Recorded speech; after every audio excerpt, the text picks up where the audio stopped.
על הר של זיכרון ואבן נפתח ספר בלי דפים, שמות חרוטים בברונזה, פנים שנשארו בשנים, ידיים מושטות לאור והאש עוד לא כפתה.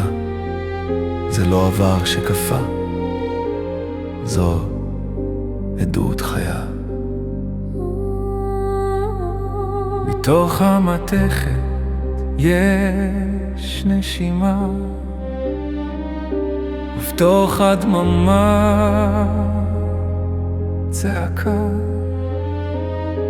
זה לא סיפור של מוות, זה קול של עם שנשאר. זו המגילה, כתוב בבוער סיפור שלה, שלא נמחק.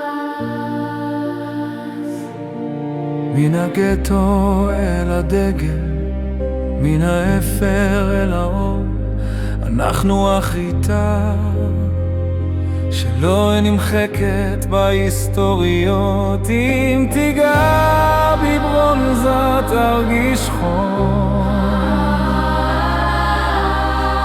לא של מתכת, של